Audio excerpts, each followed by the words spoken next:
Welcome to another edition of Totally Awesome Fishing, and we're in the Totally Awesome Workshop. We're going to show you some fishing knots in the how-to series. Now, if you don't tie the fishing knot correctly, we all know what it is. It's a one-way ticket to a nightmare. You've done all that work, you spent all that money fishing, and then just for the sake of not tying something on the end of here properly, you could lose that fish of a lifetime. So I'm going to show you a few of the better fishing knots. I don't use a huge number of fishing knots myself, but I have some really good tried and tested ones. And it doesn't really matter whether you're tying a size 18 or 20 freshwater hook to 1 pound hook link, or whether you're tying 80 pound mono leader onto something like this for yellowfin or bluefin tuna. The same principles apply. Tie the knot correctly. I'm going to be tying it, if I can, in 70 pound leader here because it's bright orange and I hope you're going to be able to see it, and fingers crossed, as we say, you shouldn't lose any more fish. Let's get cracking. Well, I'm going to be using something else. I'm going to be using a big hook because I can see it and I can see the eye. I'm going to put that thick leader through it, and I'm also going to be using the old binoculars, because I can't see anything without them when I get to tie fishing knots. Once you get over 40, everything starts dropping off. So a pair of glasses, and then you make sure you tie the knot correctly. I'm going to put it in a vise. Let's see if we can do the first one. First one is a real standard one, just called a blood knot. Okay, here we go. I'm going to put the hook in a vise. It's a big Mustad 7731 Sea Demon hook. Small marlin hook I'm going to use. I'm using my wife's best black jacket here, so please don't let her know we got it out in the workshop. She'll be totally peed off. Right, blood knot, here we go. There's the eye of the hook. Here's the tag end of your fishing line. You just go straight through the eye, leave about, I don't know, 3 inches. Put your finger in the loop here, and then just roll what we call the tag end. This is called, the loose end's called the tag end in fishing line. You go through there 5 times. Okay, I'll try and do this as slow as I can so you can see it. 1, 2, 3, 4, 5, and then the tag end goes back through the hole that I've already opened with my finger. Okay, like this. Now that's going to want to burn and stick on itself. So what you generally do is put some spit on there, which for those with a squeamish disposition, look away now. I've put a spit on my fingers, put a bit of spit on there, and that should slide down nice and tight. I'm going to pull it with a pair of pinchers, just like that. That'll snug it right up, and pull it really tight there. Another little tug just to make sure it's gone down like that. You can also slide the barrel knot down with the pinchers if you want. You might fracture the line there. Now that's just a general standard fishing knot for most purposes that you go in, you know, freshwater fishing, bait fishing, sea fishing, whatever. Now I don't like to snip it off close there. I like to leave about what I call 1/8 of an inch and just snip it here about level with the outside eye of the hook. Bang, that's off. So that's your standard knot. That's a standard one. Now I'm going to pull this unbelievably hard. I don't know if I'm going to be able to make it slide or not, but let's do the vise out. This is, I want to show you something. That's as tight as I can get the vise. I'm going to work it and work it and work it. It won't come, it won't come, it won't come. There, right, now that's what I wanted to do. Now this you cannot get away from, folks. That is the telltale sign of a fishing knot that has slipped. So when you lose a fish, if you get that, there's one person to blame. That's the guy that tied the knot. Okay, so if you get this, that means something's cut through. You've been on a rock, a snag, or something with teeth is cut through cleanly. But when you get this, that's down to one person, the knot tire. So although that blood loop under normal conditions probably wouldn't slip at all, I was putting undue pressure on it. I'm going to tie it again with what's called a tucked blood. Now this is exactly the same. You go round, put your finger in the gap, you go round and round 5 times. Alright, now you put it through the hole as per normal. So it's gone through the hole, but you notice I've got my finger, I've made a secondary hole back here. So I've gone through this loop and then I'm folding it back, do it really slowly, and I'm going through that loop there. Just like that. Now that is called a tucked blood. Now this one, a little bit of spit on the end there, just to make it slide down. This one, I can pull right down easily like that, and snug it up nice and tight. This one, I can assure you, I have to take a photo wrap. Right, now I've got 70-pound line. That's as hard as I can pull without... it's cutting in my fingers. I don't want to put gloves on, you're just going to have to take my word for it, but that's in a vice. I'm putting 40, 50 pounds of pressure on there. That has not moved. It's called a tuck blood loop. Now, any knot with a load of wraps around it is going to want to frictionalise, I call it, in here. It's going to want to burn itself. So that's where you put the spit on. Otherwise, when you pull it down, it heats up and bites into itself and it can break. So bit of spit on any wrapped knot with a lot of turns helps it slide down. So same procedure, just the width of the hook here, just that width there. Just snip the end off and leave that tag end up. The fish are going to take that whole piece of metal. They're not going to be worried about this little piece here. So there you have it. That is a tuck blood loop. That's the one to use for most of your fishing. Now, if you want to take a hook off, don't cut it here, because you have to be 2 cuts, don't you? You have to cut here and then cut there. If I cut there, oh great, I cut the hook off. Oh no, I still got to get the knot off. Get a pair of snippers, cut the knot. Job done, much easier to tie on. This one, I call it, well, it's called the uni knot. Again, it's for sort of bait fishing, lures, anything like that. It's a pretty basic knot, but it's a good one because it doesn't slip much. Tag end comes up through the eye of the hook. Bring it round. Leave yourself a good, 3-4 inches here to work with, maybe a bit longer. So you pinch, use your fingers and just pinch it so the tag end and the main line are both parallel. And then you just roll the main tag end. I'll see, but it's difficult for me to tie this because I'm trying to work around the camera. 1. Okay, it's out. I'll do it very, very slow for you. 2. Come out. 3. Nearly. Come on. And I go through there 4. I know some people use 5 or 6, but I use 4. There's 4. Okay, now you can see the turns there. They want to touch up like this, up to each other. Now what I'm going to do is to pull this way on the main line. The main line is going to pull while retaining that tag end in my hand here. I'm going to sit. I'm sliding my finger down at the same time as rolling up underneath my thumb.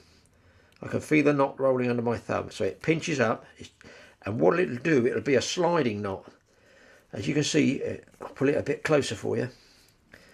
There's the knot. So the knot's formed there. You can pull this, wrap it around. You can pull that as hard as you want. And now just watch it slide down. A little bit of spit around there, help it slip. Watch, you'll see it slide now. You push it with your thumb as well. Look, beautiful. Just snugs in there. Pull it as tight as I can. And then get the tag end with a pair of flies and just rock it backwards and forwards like this. Okay. Again, the tag end with this one doesn't stick outwards. It doesn't stick out here. It faces more along the shank. Now you can snip it off a little bit closer, but I still don't like doing that. I still like about there. I like to leave that little tag in there just in case anything does give under there. Now this one, we'll take a few wraps and we'll give it the treatment. Now I just saw that move a fraction where it all cinched up tight, but it does not slip out. That is 40-50 pounds. In fact, the bench is moving. Uni knot, remember that one. That's a great one. Now, there's another one I use if you're live baiting when you don't want the knot actually biting into the hook. Well, it's not biting into it, it's biting, it's fixed onto that eye. You want a swivel knot, you want a loop knot, because you might be fishing with a lure. Let's take that one out and we'll start again. Okay, now this one I call the loop knot. It's for when you want some movement around the eye of the hook. You don't want the knot cinched up absolutely tight there. You can use it on the loop, on the front of a lure. You can use it on a hook like this. If you're fishing a live bait and you want lots of action swimming around, it basically, the knot is not butting up tight against the hook eye. Here's how we do it. Take about 4 inches of your tag line, a single overhand loop. Just like that, okay? Then you take your tag line and you come up through the eye of the hook like this, and then allow about, I guess, about a thumb width there, just about where I've got the thumb, and you take your tag end and you bring it up through the loop just like that. So you can see the little loop, the sort of knot and loop. You slide it down a bit if you want, and then you go around here. 1, 2, 3. I'm going to do 4. Some people do more. I'm doing 4. Okay, get my tag end and put my tag end through that overhand loop. And you see that just here. You can just see it there.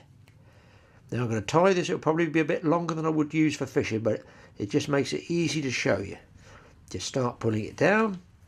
Get a bit of spit on there. Hold the tag end at the same time.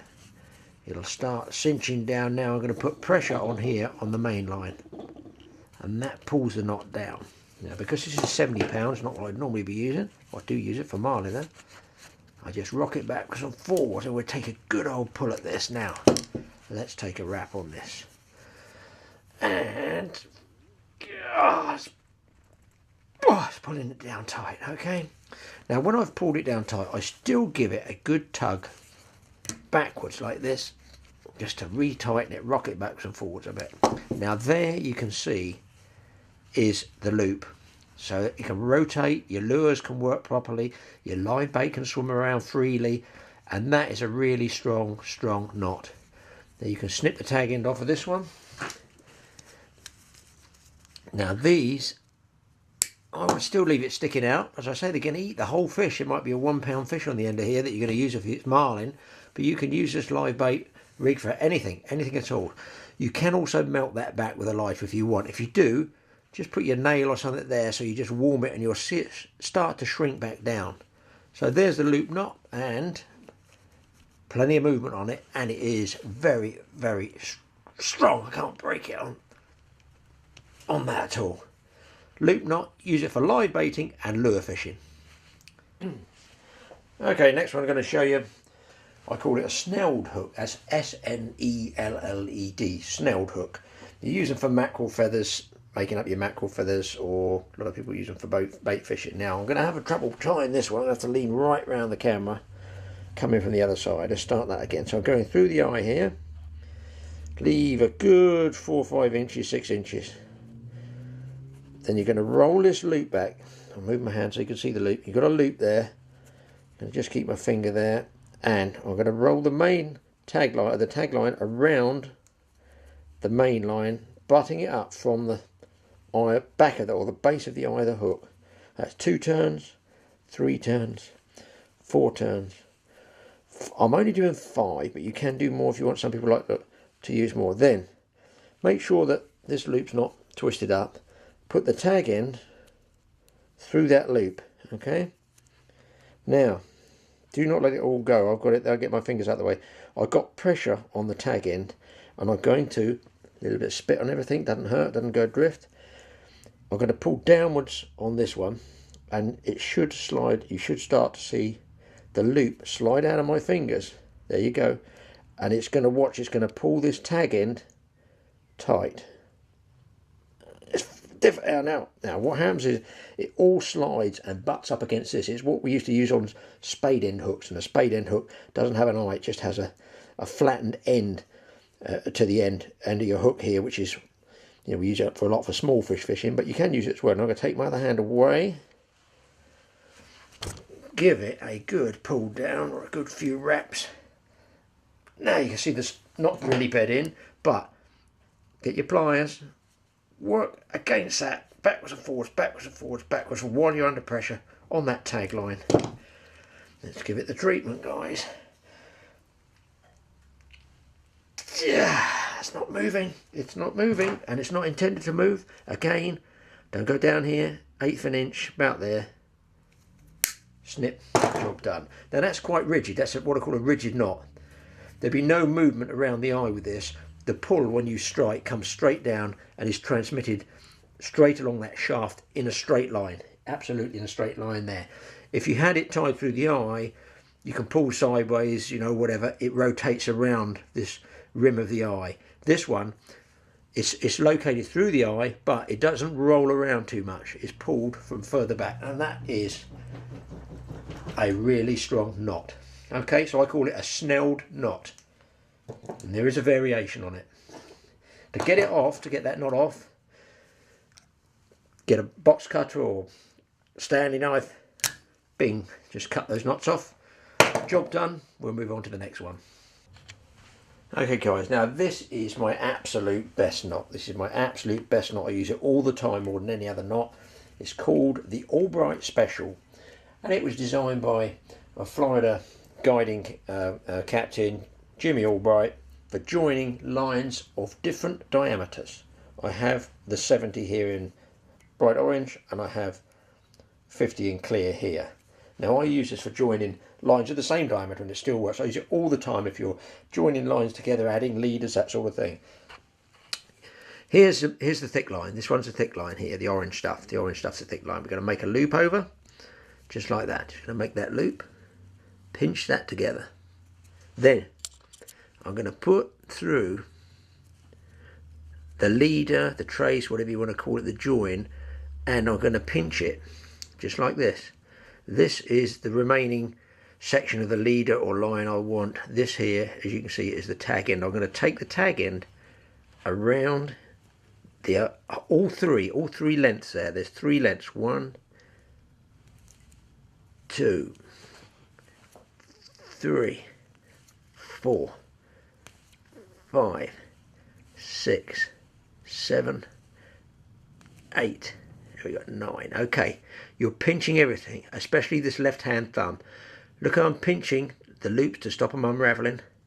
There's the loop I'm going to go through. Now I take my tag in and I put it through that loop, pull it tight. Okay, this is definitely a spit one, but I'm going to try and pull it as much as I can, because if I go too far, I'm going to let go. It's all going to fall. I'm pulling on the main line now. I'm holding the tag in together. Everything's been held. Just look up here and watch that coil start to close down.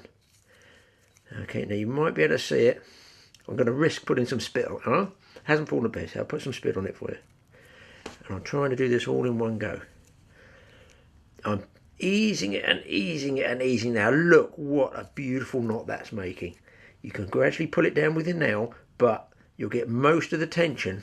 Now I've let go of this tag end. I've let go of this tag end. So I've got the 2 tag ends left over. This here is the 70 and this here is the 50. Now let me just go the other side of the camera and I can give it a really good pull. Now look at it binding down. Look, it's moving, pulling right down on itself there. And all I do is get, obviously you do this with your fingers normally. The line's so thick, I'm trying to pull it neat for you because it's £70 line, just so you can see it. Now this one, this is a beauty. This one you can actually snip off. I use it for fly traces as well. That goes off there, and we go off there. Now that has all touching turns along there, so it's nice. It's a neat knot. Now you can also, if you wanted, you can just melt those tag ends down if you wanted, with either a hot knife or just putting a lighter there. You run a risk of fatiguing this line here, weakening it. I'm going to give it a pull. There we go. Now that's pulled down nice and neat, and you can see that goes through rod guides. You even snip it off a little bit more there. There's tiny little tag bits. That is a nice neat knot. That is my favourite knot without a doubt, and I use it for joining the same diameter lines, but Jimmy Albright, the guide, the captain, designed that for leaders of different diameter. It's really good if you had, say, £30 fly line, £30 leader to your fly line. You want to scale it down. Okay, I want to add a piece of £10. That's fine, and you peel off £10. You go all the way down £10. Say put 2 or 3 feet on. You make your loop. You do your barrel rips, and you put from here down to say £4. So you can actually make tapered leaders with this yourself. And it's also good for joining line if you have a line break. I like that one. There is another one, and we'll take a look at that as well. This is the Albright. So that'll give you a few knots to be going on with, and they apply to both fresh and saltwater fishing. But once you start in the big boys league, you're £50 line and upwards, boat fishing, you've got sharks, you've got skate, you've got marlin, you've got tuna, you've got these guys here, then of course a lot more pressure. You're going to need something like a double line, which is your 50-pound line. It goes down, it goes back, and then you tie a swivel on. So 2 more knots, and then you know what? You're on track for getting one of these guys. Okay, so you want to tie a double line. That means if you get a big fish, if one section breaks, it rolls up over the trace, the second section will hold it. So you take, I'm using, let's call this orange 70-pound line, let's call this my reel line. So I'm going to tie this really, really short, just so you can see it. It's basically called a surgeon's loop, and effectively it's a double overhand loop, but it'll give me a double line. Normally I would tie this, it could be 8, 10, 12 feet long, this double line. So you got your big loop of line, bear in mind from here to here is 12 feet. Come on ladies, use your imagination. I'm trying to help you here. Just get both doubled lengths and roll it over. Put the whole of the loop, you're going to have to feed the whole loop through here. I'm just doing it easily because I'm tying it short so you can see it. That goes right the way through once, but don't do it once, do it twice. Put the main loop, feed all your line all the way through here, and then it'll roll over on itself, and the usual little bit of spit. And pull it tight. There we go. Now I've got nothing to put against here, so let's loop that again and try and pull that really tight for you. That's it, now it's pulled down. Now my guess is that they use that possibly in hospitals in some way, shape or form to tie off people's operations, and that's why they call it the surgeon's loop. I have no idea, but that there is a surgeon's loop, and it gives you effectively the doubled line here. Now to the end of this you're going to put a swivel, but you don't just use an ordinary knot, you use what's called an offshore trolling knot. This is what it looks like. Okay, here we go again. Here's your swivel. Now this is a Sampo ball bearing swivel, a very strong snap swivel here, like that. Obviously it can apply to any sort of fishing, but generally if you're going for big fish it's going to be a Sampo or an equivalent ball bearing swivel.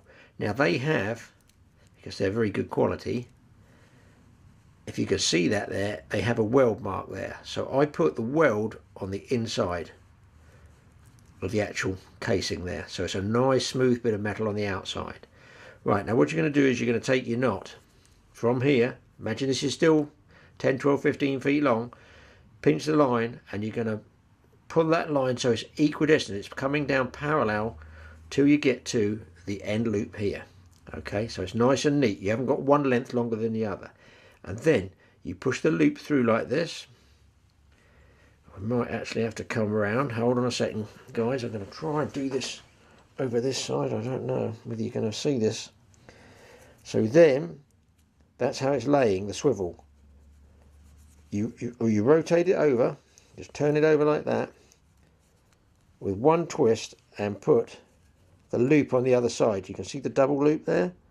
So it's 2 loops where my finger is. And then you put the swivel through there, 1, 2, 3, 4 times. Right, okay, you know what's coming next? A good lot of spit. And this one does take a bit of pulling down. You're going to have to work it with your thumb. So here we go, we're going to try and work this down. I'm just going to tease it. The sticking point, get some more spit, is there. Just up here. So we're going to ease that down. Just like this. It's very difficult to pull it over in front of the camera. There's the knot going down. Oh, okay, you can also do the tweak on the inside with your thumb like this. And there we go. That is the offshore trolling knot. Now this can attach to your shark trace, your marlin lure. In this case I'll show you, it's going to go through the hook eye here. Like this. There you go. And so you imagine this is going to be your trace to your marlin lure, your shark trace. Close it up and there is a really nice little neat knot there. And make sure the vise is done up. And you can see, there you go, I'm going to give it a bit of juice. Yeah, does never move. I'll probably bend the hook out of position before it moves. Oh. Right, now what I want to show you is, down this way to the other end is your shark or marlin trace. The fish rolls up and his body goes around this 8 or 10 feet of double line. Now normally if that was single, if he rolls up and breaks it, snap, gone, you've lost the fish. But the idea of the double line is, under pressure, if something just breaks there, I'm going to cut this one, watch, bang. One double line's been broken by his, say, his rough skin of the marlin or shark, but I've still got the fish on the 50.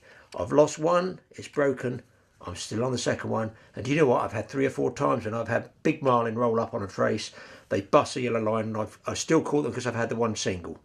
So there you have the surgeon's loop to make your double line, and you have the offshore trolling knot, which goes onto the swivel. Well, there you've got quite a few tips on some fishing knots that should stop you losing more fish. You want to catch them, not lose them. So look out for the next edition of How To in the Totally Awesome Fishing series. As for me, I'm going to take this puppy in the bathroom and see if I can tie a knot to catch this one. Good fishing, guys. Come on, come with me. Come with me.